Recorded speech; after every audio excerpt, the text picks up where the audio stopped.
Hi everyone, अपन railway NTPC के exams के लिए मैथ्स के पीवाईक्यू क्वेश्चंस को सॉल्व कर रहे हैं। और ये अपनी 20 डे 20 सेट की 8वीं क्लास है, जहां पर अपन एनटीपीसी और रेलवे के एग्जाम में आए हुए मैथ्स के पीवाईक्यू क्वेश्चंस को सॉल्व करते हैं।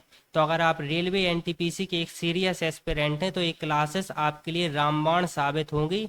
तो इसी विश्वास के साथ चलिए क्लास को स्टार्ट करते हैं। देखते हैं पहला क्वेश्चन।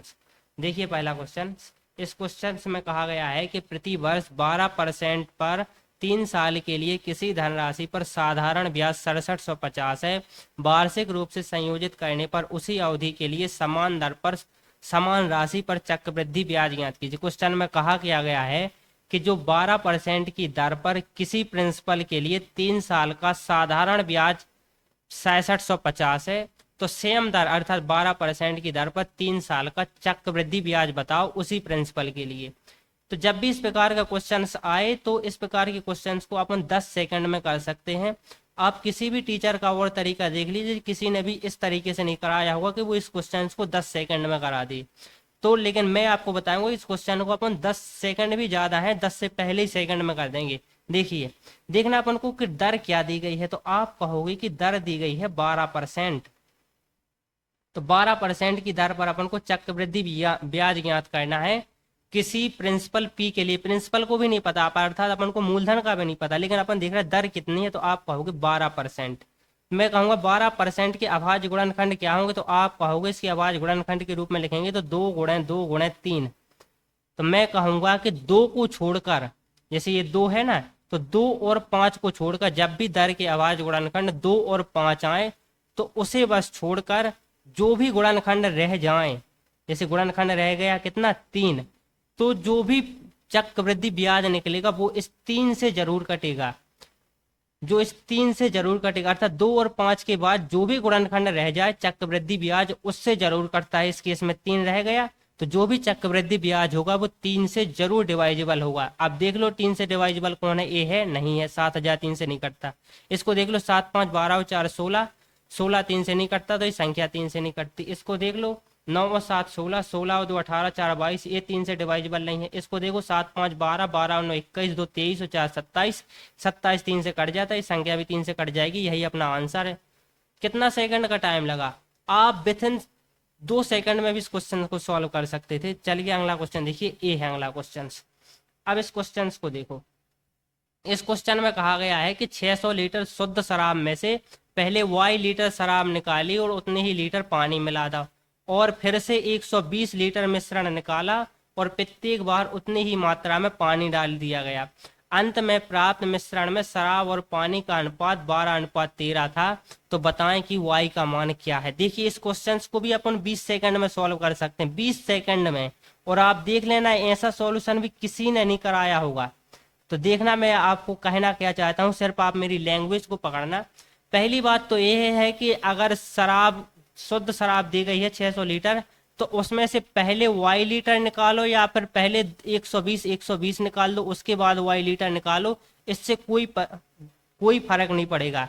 तो अर्थात इसका क्रम अपन बदल सकते। तो मैं कह रहा हूं कि पहले 600 लीटर शुद्ध शराब में से 120 लीटर और 120 लीटर शराब निकाली थी अपन ने। तो देखना, जैसे अगर यहाँ पर कोई 100% शराब है, 100%, ध्यान से देखना। अब 120% 600 का कितना होता है? तो आप कहोगे कि 120% 600 का 20% होता है। तो इसमें से अगर लगातार अपन 20% की कमी करें, 20% की एक बार कमी करें और 20% की एक बार कमी करें, तो टोटल इस पर 36% की कमी हो जाएगी, 36% की। अगर आप एक फॉर्मूला भी लिखना चाहें तो फॉर्मूला होगा क्या, 2a माइनस a² / 100। ए की जगह 20 को रखिए, 20 और 20 40, माइनस 20 का वर्ग होता है 400 बटे 100, 2 जीरो से 2 जीरो कट जाएगा, तो कितना आएगा 36%। तो पहली बार जब 120 लीटर निकालो तो 36% की शराब में कमी हो गई, तो शराब बची कितनी? तो आप कहोगे कि जब 120 निकल गया तब शराब 64% बची, 64% शराब बची। और शराब, इसको मैं करूंगा शराब, 64% शराब बची। तो पानी कितना बचा? तो आप कहोगे पानी बचा कितना? तो बाकी का पानी होगा, 64% शराब है तो इसमें पानी कितना है? तो आप कहोगे पानी है 36%। लेकिन अपन को जो देखना लास्ट में कि अंत में पानी मिश्रण में शराब और पानी का अनुपात 12:13 है, अर्थात शराब 12 है तो पानी 13 है, शराब 12 है तो पानी 13 है। इसको 100 बनाओ आप। अभी कितना है, 12 और 13 25 है, तो इसको 100 बनाओ। 100 से बनाने के लिए इसमें 4 का गुणा करो, इसमें भी 4 से गुणा करो, तो कितना होगा, 12 चौका 48 और ये आया 13 चौका 52। तो चूंकि अपन ने इसको 100 बना लिया है तो अपन इसको लिख सकते हैं कि ये 48% बचा और ये 52% बची। तो जब अपन ने इसमें से y लीटर भी शराब को निकाल लिया तब फाइनल में 48 लीटर बची। लेकिन शराब जब अपन ने 120 दो बार निकाली थी तब कितनी बची थी, तो आप कहोगे तब 64% शराब बची थी। तो मैं कहूंगा कि शराब में कितने परसेंट की कमी आई, तो आप कहोगे कि 64 से 48 पहुंच गई, तो आप कहोगे 16 की कमी भाई कितने पे, तो आप कहोगे 48 पे। तो मैं कहूंगा कि 16 की कमी 48 पे नहीं, आई एम सॉरी, 16 की कमी भाई 64 पर। तो 100 पर कितना, तो इसको जब आप सॉल्व करोगे तो निकल के आएगा कितना, 25%। क्योंकि 16 एकम 16, 16 चौका 64, 4 को काटेंगे तो 25%। तो 25% का मतलब ये है कि जो इनिशियल में जो y लीटर शराब निकाली गई थी वो 600 का 25% थी। तो 600 का 25% क्या है, तो आप कहोगे 600 का 25% होता है कितना, 150। तो 150 इस क्वेश्चन का राइट आंसर हो जाएगा, 150 लीटर। देखना आप इस क्वेश्चन को यहां से सीधा भी कर सकते थे कि शराब पहले 64 थी, अब 48 बची, तो शराब में कितने की कमी भाई, तो आप कहोगे 16 की कमी भाई कितने पर, तो आप कहोगे कितने पर, 64 पर। तो सीधा 600 में 16/64 का आप गुणा कर दो, आपको आंसर मिल जाएगा 16 एकम 16, 16 चौका 64, 600 का 1/4 होता है 150। तो यहाँ से भी आंसर मिल जाता, आपको परसेंटेज नहीं निकालना था कि 16 64 का कितना परसेंट है। तो इस प्रकार इस क्वेश्चन को करने का सबसे बेस्ट तरीका है जिसमें ना अपन x मानेंगे ना y मानेंगे, सीधा ही आंसर मिल जाएगा। तो थोड़ा सा समझने की कोशिश कीजिए, इस क्लास को थोड़ा सा बैक कीजिए, बार बार देखिए, आपकी समझ में आ जाएगा। देखिए अगला क्वेश्चन ए है। इस क्वेश्चन में कहा गया है कि पारस एक काम का 40% 8 दिनों में पूरा कर सकता है, जबकि दीप्ति और पारस मिलकर उस काम का 10% एक दिन में पूरा कर सकते हैं। तो काम को पूरा करने में अकेले दीप्ति को लिया गया समय याद कीजिए। क्योंकि पी से पारस है, ये 40% काम 8 दिन में करता है, 40% काम 8 दिन में करता है। और Paras plus Dipti P plus D ये एक दिन में 10% काम करती हैं, 10%। तो ये 4 दिन में कितना काम करेंगी, तो आप कहोगे कि 4 दिन में 40% काम करेंगी।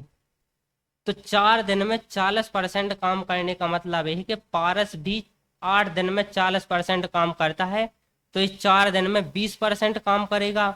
और ये 4 दिन में पारस चूंकि 8 दिन में 40% काम करता है, तो 4 दिन में कितना करेगा, तो आप कहोगे 20% काम करेगा।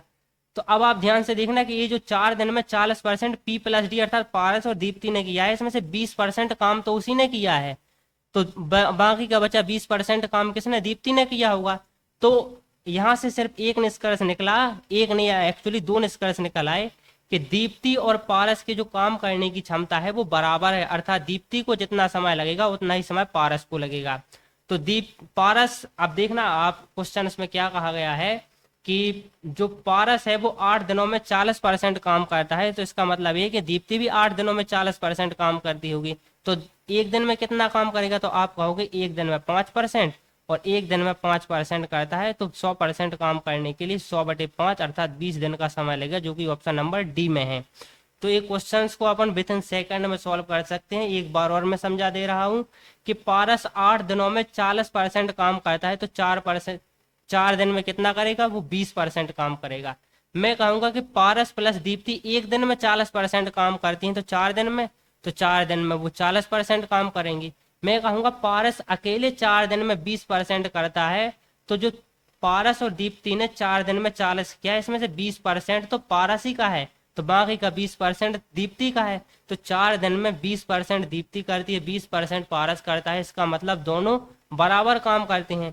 और अपन को एक निष्कर्ष दिया गया है कि 8 दिन में पारस 40% काम करता है, अर्थात एक दिन में 5%, तो एक दिन में 5% काम करता है, तो 100% काम करने के लिए उसे 20 दिन का समय लगेगा। 20 दिन इस क्वेश्चन का राइट आंसर हो जाए। देखिए अगला क्वेश्चन। अब इस क्वेश्चन को ध्यान से देखना आप। इस क्वेश्चन में कहा गया है कि रवि की आयु उसकी पत्नी की आयु से 5 वर्ष अधिक है, जिसकी आयु उसकी पुत्री की आयु से 5 गुनी है। 3 वर्ष पहले उसकी पुत्री की आयु 4 वर्ष थी, तो वर्तमान में रवि की आयु क्या है? तो यहाँ पर सिर्फ 3 चीजें हैं, रवि, रवि की वाइफ और वो बेटी। उसकी जो बेटी है ना, वो 3 साल पहले कितने की साल की थी? तो 4 साल की थी।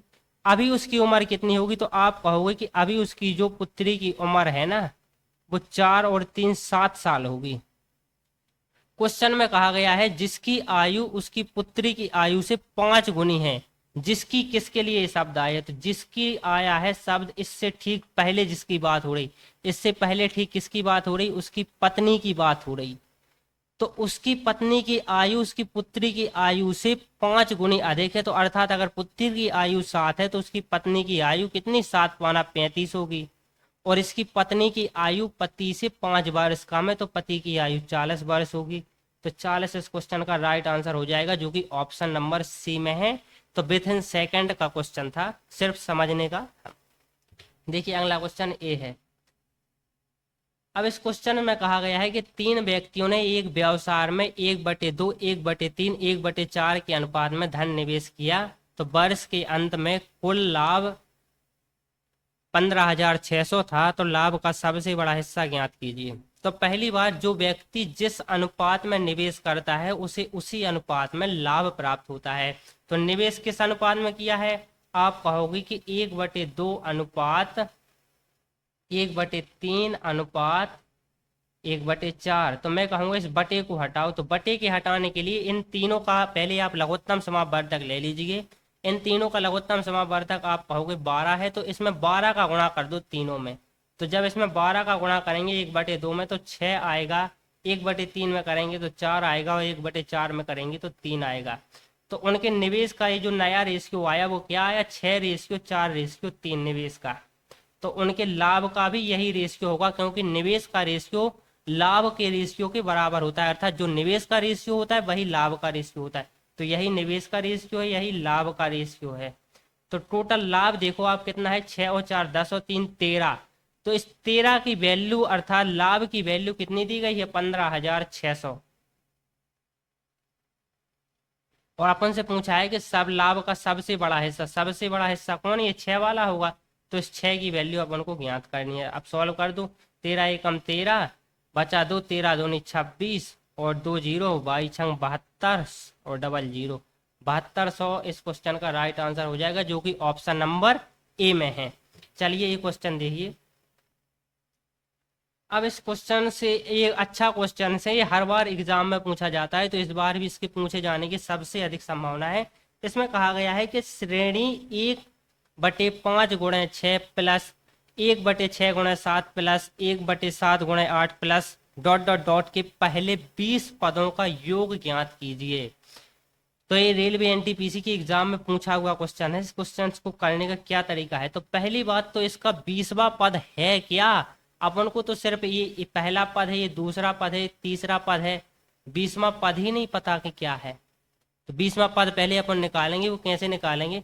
देखिए पहला पद 5 है, तो पहले पद से दूसरा पद अपन को ज्ञात करने के लिए, दूसरा पद ज्ञात करने के लिए +1 ऐड करना पड़ा है, क्योंकि दूसरा पद का जो पहला बटे का अक्षर है वो 6 है। तो दूसरे पद में जाने के लिए अपन को 1 ऐड करना पड़ रहा है दूसरे पद। तीसरे पद में जाने के लिए 2 ऐड करना पड़ रहा है। तो 20वें पद में जाने के लिए अपन को 19 ऐड करना पड़ेगा। तो इस 5 में अपन जब 19 को ऐड करेंगे तो आएगा 1/19 5 24। आया समझ में? अब देखिए दूसरे पद में जाने के लिए 6 में 1 ऐड करना पड़ रहा है, और तीसरे पद में जाने के लिए 6 में 2 ऐड करना पड़ा है, अर्थात 1 कम। तीसरे में जा रहा है तो 2 ऐड कर रहा है।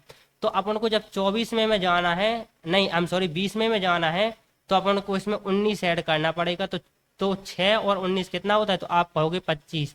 तो जो 20वां पद है वो है 1/24 × 25।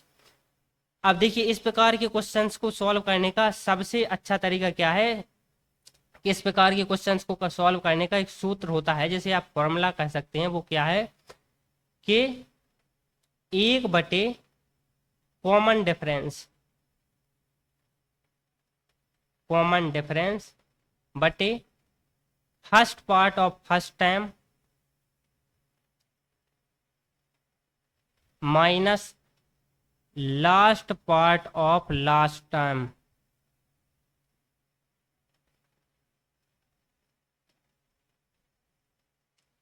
अब आप ध्यान से देखिए कि मैं कहना क्या चाह रहा हूं। 1/, कॉमन डिफरेंस, कॉमन डिफरेंस का मतलब यह है कि इस 5 और 6 के बीच गैप कितना है।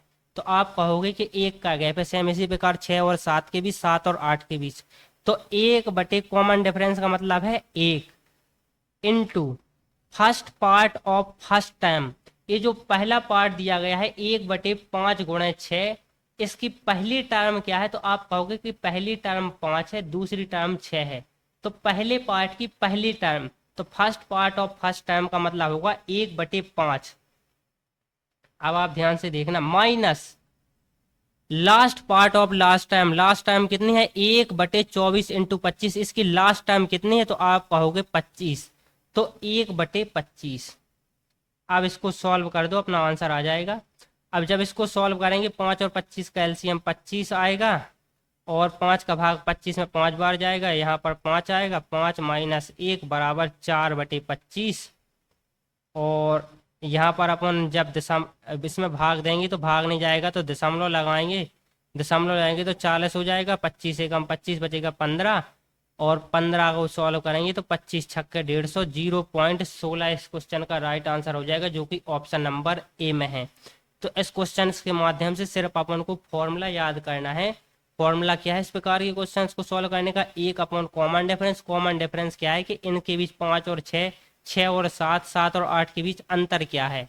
वो अंतर हमेशा समान ही रहेगा। ऐसा नहीं कि 7 के बाद यहाँ पर 9 होता तो अलग अलग होता, तो उसके लिए फॉर्मूला नहीं है। सिर्फ सिंपल, अगर कॉमन डिफरेंस बराबर है तो उसके लिए है 1 अपॉन कॉमन डिफरेंस। यहाँ पर 1 है, कोष्टक स्टार्ट करेंगे, first part of first time minus last part of last time. इसको सॉल्व कर लेंगे, अपना आंसर मिल जाएगा। देखिए अगला क्वेश्चन। अब इस क्वेश्चन में कहा गया है कि r साइन थीटा बराबर 7/2, r कॉस थीटा बराबर 60√3/2 है। तो r का मान ज्ञात कीजिए। तो देखिए r साइन थीटा अपन प्लस कर रहा है r कॉस थीटा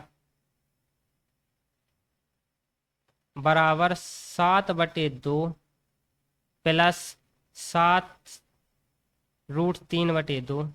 अब देखना यहाँ से r को कॉमन ले लेंगे, और यहाँ से देखना आप sine theta plus cos theta बचेगा।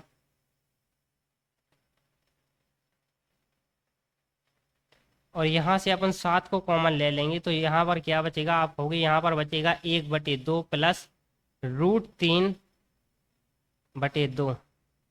तो अब आप देखना, अपन को इसका तो पता नहीं कि साइन 30 का मान कितना होता है। तो आप कहोगे 1/√2। तो ये लिखा है साइन 30 और कॉस 30। कॉस 30 का मान कितना होता है? आप कहोगे √3/2। तो इसकी और इसकी जब अपन तुलना करेंगे तो ना ए वाला पार्ट और ए वाला पार्ट सेम ही है, तो आर की वैल्यू कितनी आ गई? अब अपन जब इसकी तुलना करेंगे दोनों पक्ष की, आर की वैल्यू 7 है, और इसकी पूरे की वैल्यू है sine theta plus cos theta की 1/2 प्लस √3/2। तो 7 इस क्वेश्चन का राइट आंसर हो जाएगा, जो कि ऑप्शन नंबर सी में है। चलिए अगला क्वेश्चन देखिए। अगला क्वेश्चन ए है। अब इस क्वेश्चन में कहा गया है कि दिए गए चित्र में यदि बीपी और सी क्यू एक दूसरे के पैरेलल हैं, समानांतर हैं। कौन? ये है बीपी, ध्यान से देखना, और ये है सी क्यू। ये एक दूसरे के समानांतर हैं, और AC और BC बराबर है, अर्थात AC ए वाली भुजा और BC ए वाली भुजा। तो पहली बात, अगर किसी त्रिभुज की दो भुजाएं बराबर हैं, जैसे ए भुजा और ए भुजा बराबर है, तो ए कोण और ए कोण बराबर होगा। तो ये दोनों भुजाएं बराबर हैं, तो ए वाला जो कोण है वो बराबर होगा इस वाले कोण के। तो अपन को x का मान ज्ञात करना है, अर्थात ये वाला कोण अपन को ज्ञात करना है। अब पहला पॉइंट तो आपने समझ लिया कि अगर किसी त्रिभुज की दो भुजाएं बराबर हैं तो दो कोण बराबर होते हैं। अब आप दूसरा पॉइंट देखिए कि अगर दो समांतर भुजाएं हैं, कैसे कि जैसे ए एक कोई भुजा है और इसको अगर मैं एल नाम दूं और इसको एम नाम दूं, अगर ये समांतर भुजाएं हैं एल और एम, तो ए वाला कोण जो है और जो ए वाला कोण है ये एक दूसरे के बराबर होगा, बराबर। अगर इसको एक नाम दूं और इसको 3 नाम दूं तो कोण 1 बराबर होगा कोण 3 के। सेम इसी प्रकार अगर इसको कोण 2 नाम दे हैं और अगर इसको 4 नाम दे हैं तो कोण 2 बराबर होगा कोण 4 के, और इसको कहा जाता है क्या, संगत कोण। तो अब आप ध्यान से देखो, सेम इसी प्रकार की स्थिति बन रही है कि ए एक सीधी रेखा है और बी और पी और सी और क्यू समांतर रेखाएं हैं। तो अगर ए कोण 70 डिग्री है तो ए वाला जो पूरा कोण है, ए वाला ए कोण भी 70 डिग्री होगा, 70 डिग्री होगा। लेकिन अपन को इतना कोण 20 डिग्री दिया है, ये कोण अपन को 20 डिग्री दिया है, 20 इतना वाला। तो ये जो बाकी का बचा कोण है ये कितना होगा, तो आप कहोगे 50 डिग्री। तो मैं कहूँगा ये 50 डिग्री है, तो ये अपन ने पहले ही बता दिया कि ये भी 50 डिग्री होगा, क्योंकि अगर दो भुजाएं बराबर हैं तो उन दोनों के संगत जो कोण है, अर्थात इस वाली भुजा के लिए ए और इस वाली भुजा के लिए ए, ये दोनों कोण बराबर होते हैं। ये 50 है तो ये भी 50 है। अब आ जाओ यहाँ पर, अगर ये 50 है, ये 50 है तो ये 100 हो गया। और आप जानते हैं कि त्रिभुज के तीनों कोणों का योग 180 अंश होता है। तो ये जो कोण है ना, ये कितना होगा, तो आप कहोगे 80 डिग्री होगा, 80 डिग्री होगा। अब मैं आपसे एक बात और कहना चाहूंगा कि जैसे एक लाइन है, अगर मैं कहूं कि ये जो कोण है ये इतना ही कितना होगा, तो ये कोण होगा 180 डिग्री। ये कोण कितना होगा, 180 डिग्री। तो मैं वही कह रहा हूं कि अगर यहां से लेकर यहां तक अगर नापा जाए तो इस पूरे कोण की वैल्यू होगी 180 डिग्री। लेकिन यहाँ पर है कितना कोण, तो आप कहोगे कि है 80 degree plus x degree plus 70 degree, इसकी वैल्यू होना चाहिए 180 डिग्री। लेकिन है कितनी, 80 और 70 होता है 150, 180 में से 150 जाएगा तो 30 डिग्री x की वैल्यू आ जाएगी। 30 डिग्री ऑप्शन नंबर सी में है, यही इस क्वेश्चन का राइट आंसर हो जाएगा। तो सिर्फ 3-4 पॉइंट याद करने के लिए है कि त्रिभुज के तीनों कोणों का योग 180 डिग्री होता है। एक लाइन के एक ही तरफ ये जो पूरा कोण है ये 180 डिग्री का होता है। अगर त्रिभुज की दो भुजाएं बराबर हैं तो दो कोण बराबर होते हैं, और अगर दो पैरेलल रेखाएं हैं तो संगत कोण बराबर होते हैं। तो ये 4-5 कॉन्सेप्ट मैंने बता दिए, एक एक को आप नोट कर लो। देखो ये क्वेश्चन, अब इस क्वेश्चन को देखिए कि यदि पी क्यू एक 2 अंकों वाली संख्या है तो P Q minus Q P निम्नलिखित में से किससे पूर्णतः विभाज्य होगी।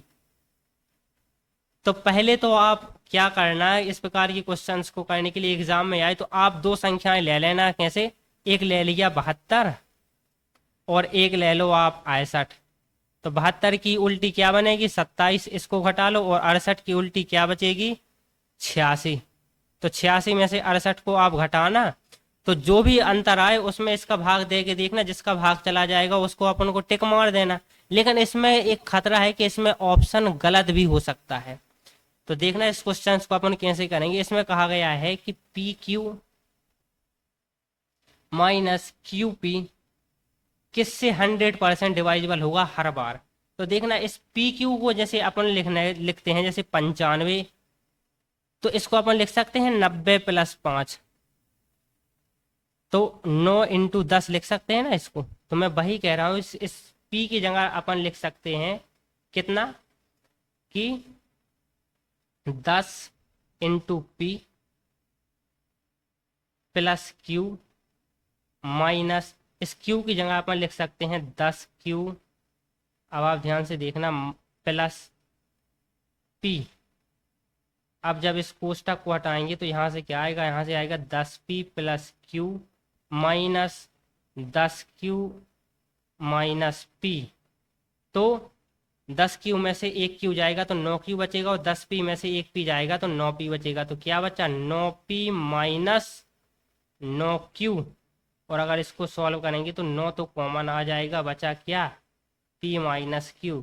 तो ये जो p माइनस क्यू पी दी गया है, इसी को जो अपन ने सॉल्व किया तो अल्टीमेटली आंसर क्या आ गया, 9 कोष्टक p माइनस क्यू, अर्थात ये संख्या 9 से डिवाइजेबल है क्योंकि 9 का यहाँ पर गुणा हो रहा है, तो 9 इस क्वेश्चन का राइट आंसर हो जाएगा। अब आप यहाँ से देखना, यहाँ से भी आप देखना कि जब 72 में से 27 को घटाओ तो कितना बचेगा, 3, 12 में से 7 गए 5, 12 में से 7 गए 5 और 7 में से 3 गए 4, तो 45 9 से डिवाइजेबल है, लेकिन 45 5 से भी डिवाइजेबल है। तो अब आप दो निष्कर्ष निकाले, तो ऑप्शन अपना 9 सही है या फिर 5 सही है। आप देखना, मैं इसीलिए कह रहा हूं कि इसमें हो सकता है अपना आंसर सही आ जाए और हो सकता है कंफ्यूजन कर दे, क्योंकि 9 से तो हर संख्या कटेगी, बशर्ते किसी और से कट जाएगी, 5 से हो सकता है अगली बार 6 से कट जाए। अब आप ध्यान से देखना, 68 में 86 में से अपन अब 68 को घटा रहे हैं, तो 16 में से 8 जाएगा, 8 बचेगा, और 8 में से 7 जाएगा, 1 बचेगा। तो 18 जो है ये 6 से भी कटता है और 9 से भी कटता है, तो 9 तो अपना इस बार भी आंसर आ गया, लेकिन 6 भी आ गया। तो इस फैक्ट को आप याद कर लीजिए कि अगर पी क्यू एक संख्या है तो P Q minus Q P 9 से डिवाइजेबल होता है, 9 से डिवाइजेबल होता है, ये अपना आंसर हो जाएगा। देखिए अगला क्वेश्चन ए है। अब इस क्वेश्चन में कहा गया है कि भाई छोटी से छोटी संख्या ज्ञात कीजिए जिसमें 5 से विभाजित करने पर शेषफल 0 बचता है, लेकिन 4 से विभाजित करने पर शेषफल 1 बचता है, और 6 या 7 से विभाजित करने पर शेषफल 5 बचता है। तो इस पॉइंट को देखिए, लेकिन 4 से विभाजित करने पर शेषफल 1 बचता है। तो अपन को वो संख्या ज्ञात करनी है जिसमें 4 से भाग देने पर शेषफल 1 बचता है। तो ये देखिए, इसमें 4 से भाग देने पर एक शेषफल नहीं बचेगा, इसमें नहीं बचेगा, इसमें नहीं बचेगा, सिर्फ इसमें बचेगा, यही अपना राइट आंसर है। क्योंकि देखना आप, 10 के जितने भी मल्टीपल हैं, 10 के सारे मल्टीपल